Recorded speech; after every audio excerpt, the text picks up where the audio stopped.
こんにちは、お元気でしょうか、ゆうかです。ですね、今日は日本からの撮影っていうことで、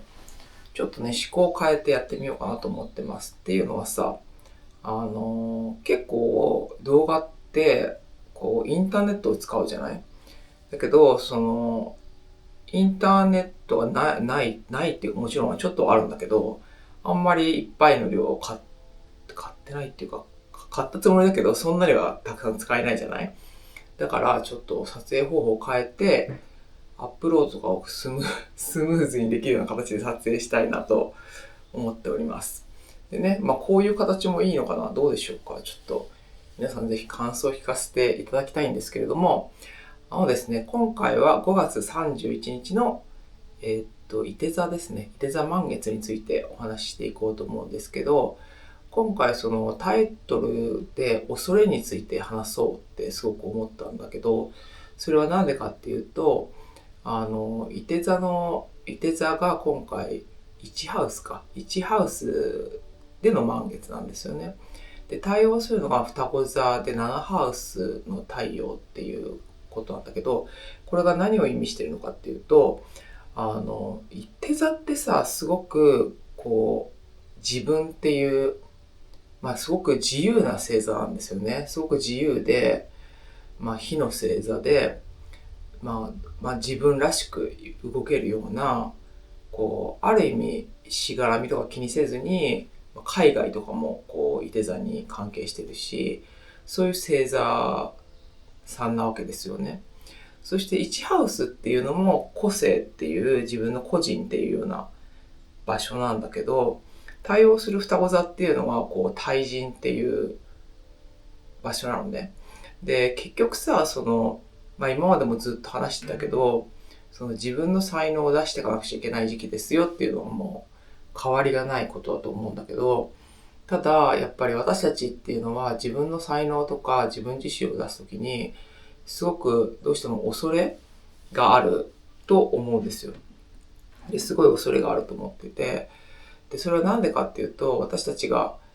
共存っていうのかな。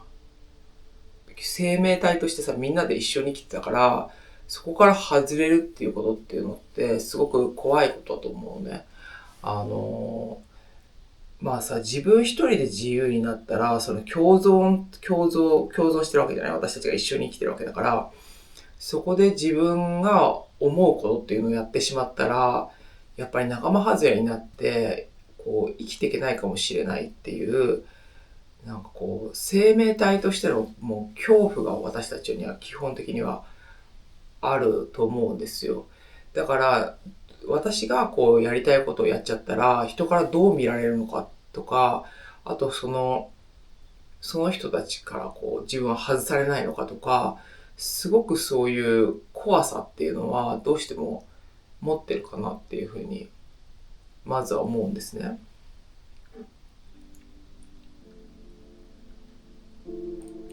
そうそう。それで、あ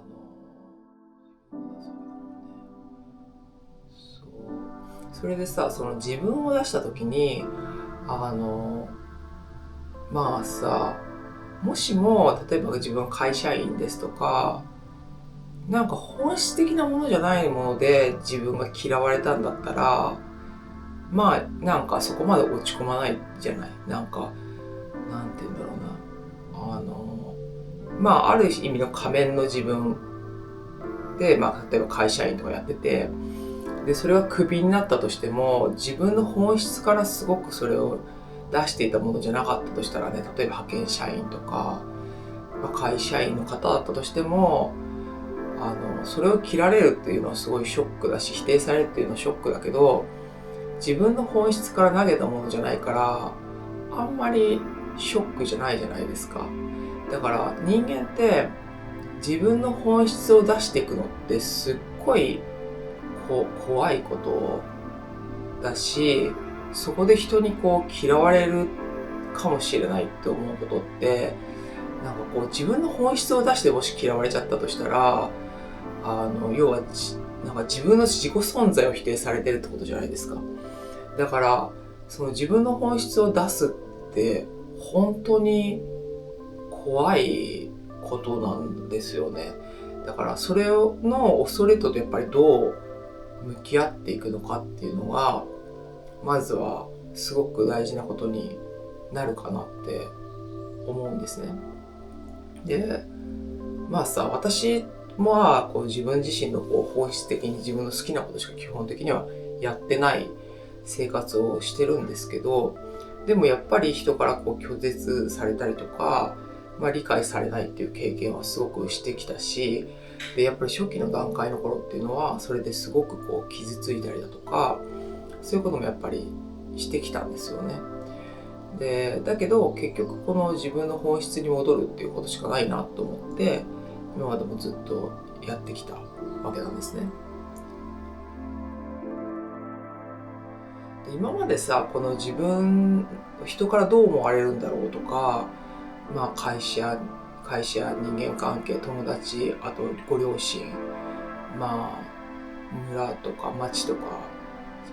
学校とか、そういうグループにどういうふうに思われるんだろうっていうのと、あまりにも潜在意識に刷り込まれていたことだったから、みんなにとっていい自分を演じるっていうことの方が私たちにとって強化されてしまっていて、自分にとっての本当にワクワクするようなこととか、本当に自分の才能があることとか、そういうものを取り出すっていうことに力をかけてこなかった人もすごく多いと思うんですね。で、自分のそれをやるよりは、例えば主婦としてできることをやるとか、会社員としてできることをやるとか、そっちをやっぱり取ってきた人っていうのはすごく多いと思うし、またあと本質を出しても、成功するか分かんないって言ったらあれだけど、やっぱりお金ってどうしても必要じゃないですか。だからそれでお金が取れるのか分からないなっていう、すごい恐怖があって、だから自分の本質っていうのになかなかたどり着けないっていうのってあると思うんだけれども、今回の満月っていうのは改めてその自分の本質に戻る、もう星の流れがどうしてもそうなってるんですよね。今までの社会っていうのはきっと本質っていうよりはもっと仮面的な自分を作って生きていきましょうって、もしかしたらね、わからないけどね。私も西洋生成術占い師ってわけじゃないから、ただ星が好きで見てるだけだからさ、全体的な流れっていうのがちょっとまだ分かってない部分もあるけど、ただこの未来っていう部分に関しては、もう自分の本質を生きていきましょうねっていう流れになっていると思うんですね。ですごく面白いなと思うのが、今回のサビアンですね。サビアンが7ハウス、違うな、いて座1ハウスのサビアンね、サビアンの月のサビアンで、いて座が金髪の幸運の乙女っていうやつで、すごく自分自身を生きていくっていうことでどんどん幸運が開かれていきますよっていう、自分が自分で帰るほどどんどん幸運が開かれていきますよっていうサビアンなんですよね。そして MC もちょっと待ってね、MC は乙女座で、乙女座9度で未来の絵を描く男っていう感じで、すごく自分であるっていうことで未来の絵が描かれていくっていうような、そういうサビアンなんですね。だから自分自身の本当の本質っていうのを生きていくっていうことで、すごく道が開かれていくっていうような、今回のいて座の満月になるかなと思います。じゃあどうしたら本質に戻れるのかって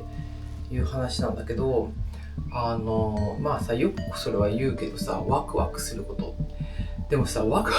ワクすることってさ、って言われてもって思わない？よく言うじゃない、そのスピリチュアルな話でさ、とにかくワクワクしたことに従ってればいいんだよって言うんだけど、でももうさ、あまりにもペルソナっていうかさ、仮面の自分を演じ続けた生活、とにかく義務をやんなくちゃとか、これをやるべきことっていうのをやらなきゃって思ってると、なんかワクワクするっていうのがもう生活の中にちょっともないみたいな、なんかこうそういう感じにも結構なりがち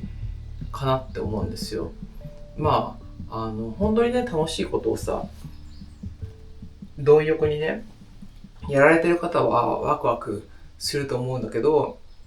でもまあ一般的にはさ、そうも言ってられないっていう感じじゃないですか。